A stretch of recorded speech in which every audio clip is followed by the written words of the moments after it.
Mais tout ceci pour faire un bilan qui façonne l'opinion publique en France. L'audience moyenne de la télévision en France, c'est 3h30 par jour, 4h15 le dimanche. Selon les sources Médiamétrie, ça fait plus de 1200 heures par an. Et maintenant, nous sommes entrés dans un univers qui est celui-ci, que vous connaissez bien d'ailleurs.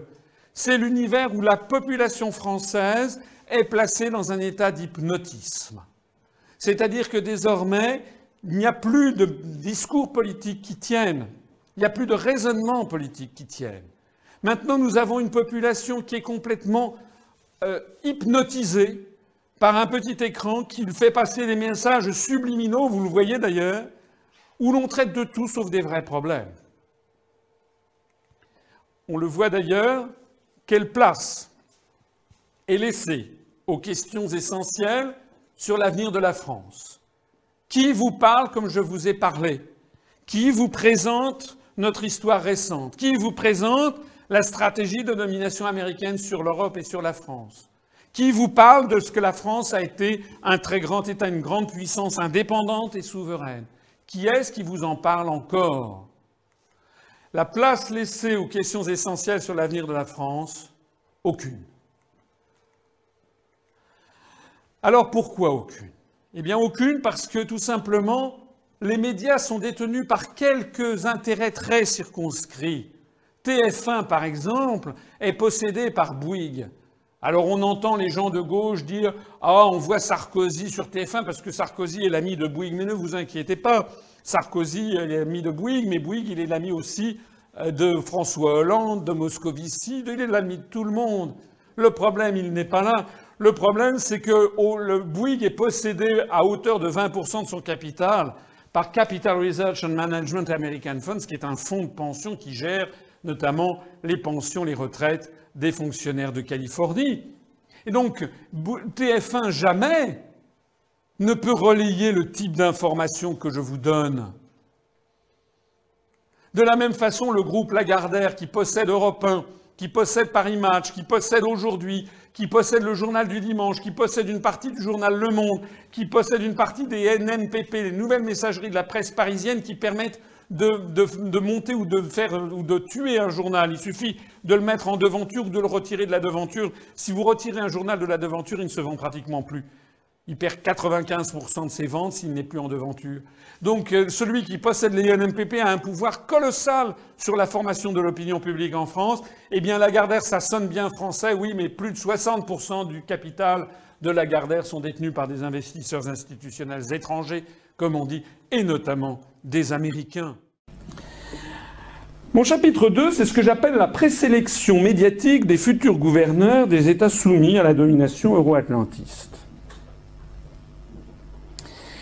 Je vous montrerai un seul graphique qui est celui du nombre d'heures qui a été consacré par la télévision française au cours du mois de janvier 2012 aux candidats déclarés à l'élection présidentielle. Ce sont des relevés faits par le CSA, ça a été publié dans le journal Le Monde du 13 février 2012.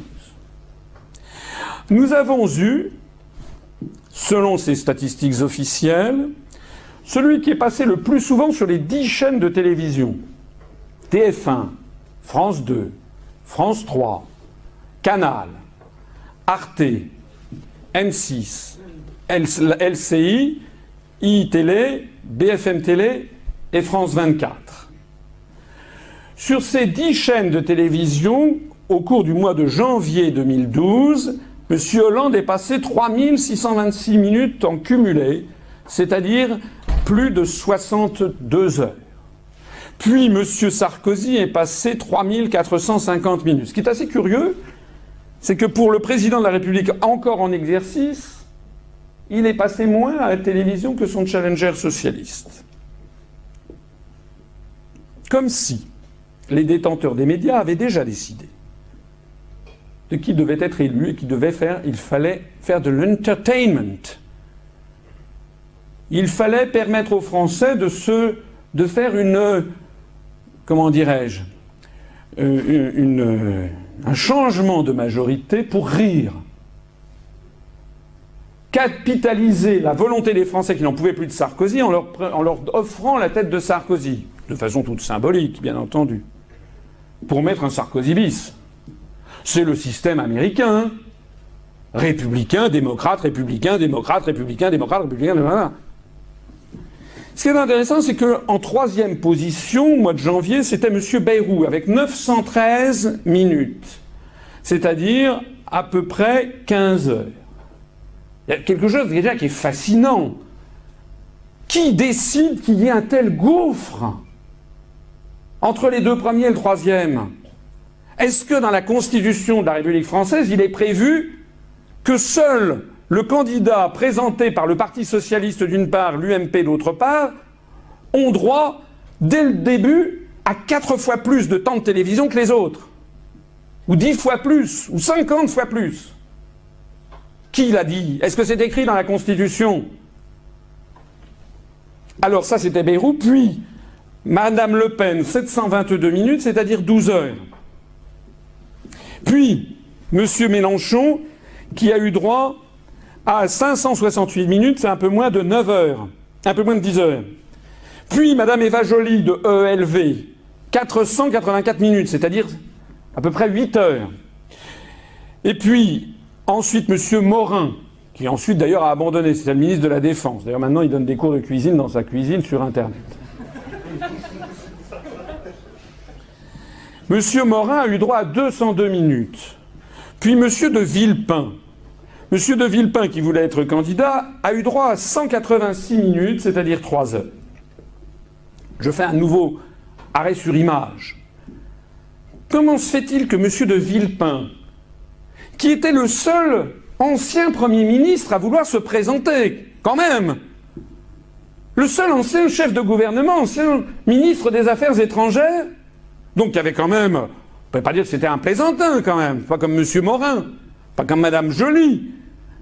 C'était quelqu'un qui avait quand même une expérience, il avait été chef du gouvernement français d'emblée, au moment même. Le mois de janvier est très important, c'est le moment où, comme disent les politologues, commence à se cristalliser l'opinion publique, puisque les élections ont lieu, le premier tour, et ont lieu fin avril. Jusqu'à la fin de l'année N-1, les Français se désintéressent un peu, puis le mois de janvier, ils disent « Ah tiens, arrive l'élection présidentielle, c'est notre élection phare, donc on va s'en préoccuper ».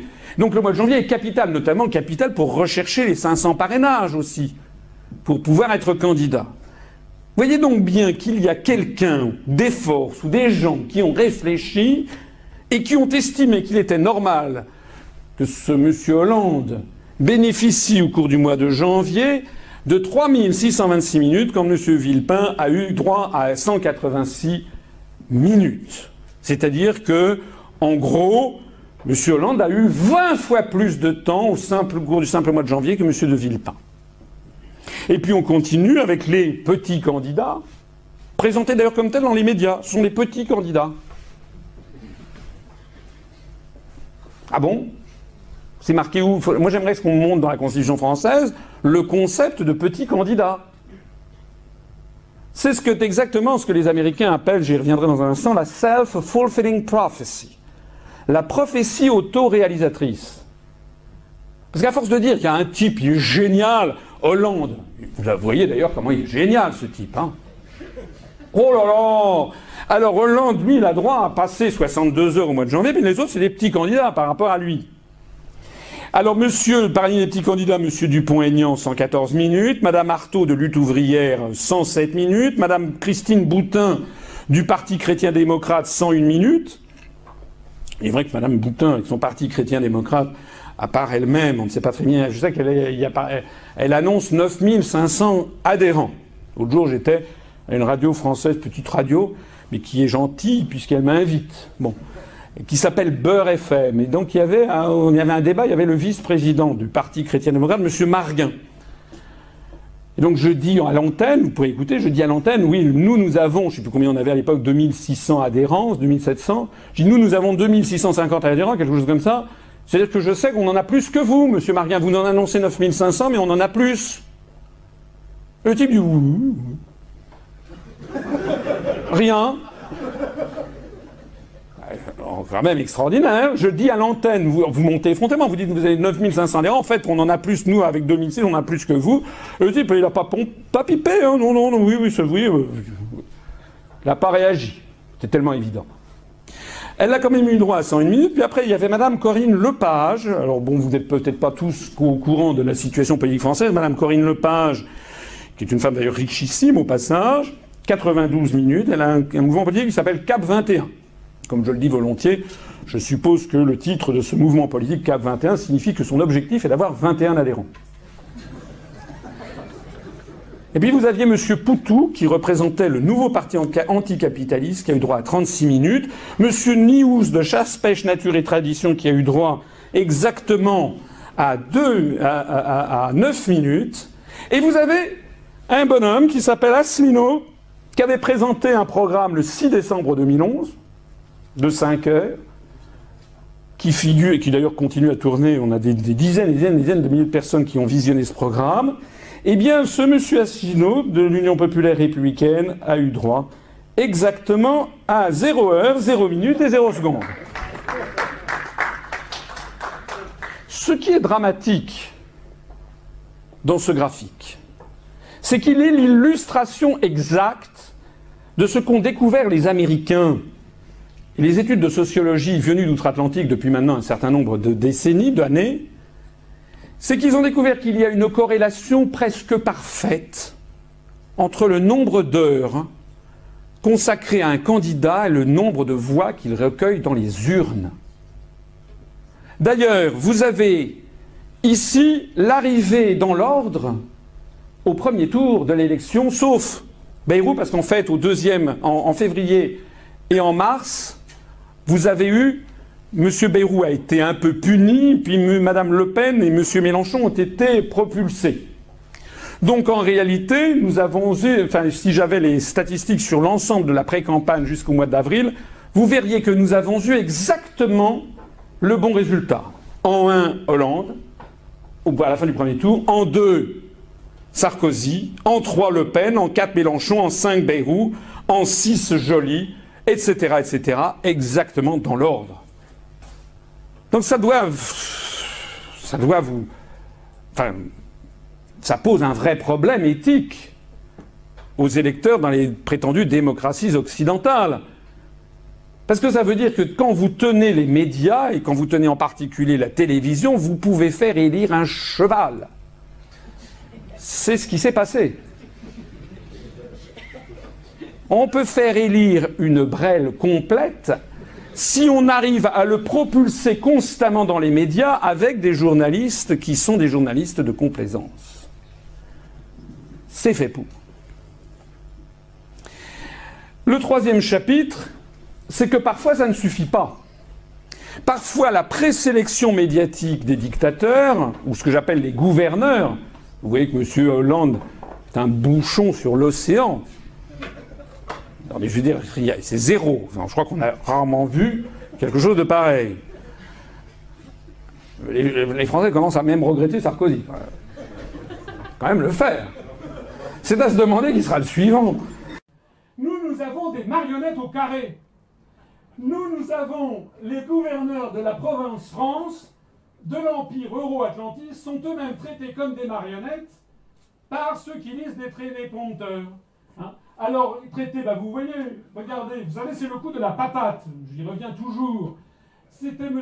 Bush qui mettait la papate, il avait finalement plus de réserve pour mettre la papate sur le dos de sa femme que sur celle du président de la République française. Et là, la papate, toujours, vous voyez, enfin, c'est inimaginable. Est-ce que vous imaginez le président Johnson mettre la papate sur De Gaulle?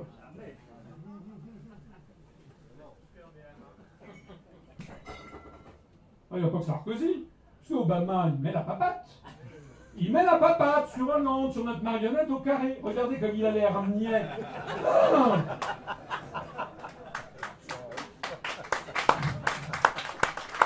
Ils ont été élus pour cela. Les médias les ont promus dans les médias pour cela, pour être des marionnettes au carré. Toujours. toujours la papate, la regarde, on a l'impression qu'il demande à Obama « Est-ce que j'ai le droit d'aller faire pipi ?» Ben oui, c'est malheureusement exact. Et là, cette photo qui est la plus extraordinaire, la photo que vous avez vue, en tout cas nous ne sommes pas fait faute de la diffuser sur notre site, lors du dernier G8 de Camp David aux États-Unis d'Amérique, on avait ici, vous voyez, Obama, qui, tel un professeur, moi, je sais pas, on a l'impression de Boy Scout, il est en train de dire, voilà quelle est la promenade que l'on va faire demain matin, les enfants. Alors, vous avez Barroso qui est là, qui cherche effectivement pour voir si c'est bien dans ses papiers. Vous avez M. Van Rompuy, qui, on ne sait pas s'il dort, c'est quand même le président de l'Union européenne. Ici, c'est le président de la Commission. Et puis, vous avez ici Mme Merkel, vous avez ici M. Cameron, Mme Merkel, chancelière d'Allemagne, M. Cameron, le Premier ministre britannique, M. Mario Monti, le président du Conseil italien choisi par Goldman Sachs pour remplacer Berlusconi. Et puis, vous avez ici M. Hollande. Alors, tout le monde écoute les instructions de M. Obama. On a ici en direct la preuve vivante de nos marionnettes qui écoutent quel est le scénario, quelle est la pièce qu'ils vont être obligés de jouer. C'est exactement de ça. Il y a le metteur en scène et scénariste et auteur de la pièce qui explique ce qu'il faut faire. Le petit détail pathétique, c'est que vous voyez que Mme Merkel, M. Cameron et M. Monti écoutent M. Obama sans problème, alors que M. Hollande, il a ici quelqu'un qui lui souffle à l'oreille parce qu'il ne comprend pas. C'est inimaginable. C'est inimaginable. Comme je l'ai dit, d'ailleurs, j'ai donné une interview sur Russia Today, où il me demandait si je pouvais faire l'interview en américain. Il n'en est pas question. Il n'en est pas question. Donc, normalement, un président de la République française devrait faire savoir, d'ailleurs, moi, j'aurais été à la place de François Hollande, ce qui ne saurait tarder. Je serais à la place de François Hollande, je ne serais pas allé au G8. Il venait d'être élu, il partait pas il a pris ses fonctions le mardi, il était convoqué le vendredi. C'est se foutre du monde. Il fallait dire qu'il n'avait pas, il fallait qu'il prenne ses mesures, qu'il voit un petit peu les dossiers, il se serait immédiatement grandi. Et par ailleurs, si d'aventure j'allais un jour à ce genre de réunion, je ferais savoir que I am sorry, I don't speak English. Et donc moi je parle le français. Hein, parce que c'est dès ces abords-là, que commencent les manœuvres d'intimidation. Puisque à ce niveau-là de géopolitique, c'est l'intimidation qui prévaut. Il est inimaginable que le président de la République française, alors que la France est une des 5 langues officielles des Nations Unies, hein, il est ce que je dis d'ailleurs, les principales langues de droit international public, il est inimaginable qu'il accepte d'être dans cette situation de celui qui doit être écouté parce qu'il ne comprend pas très bien ce qui se dit.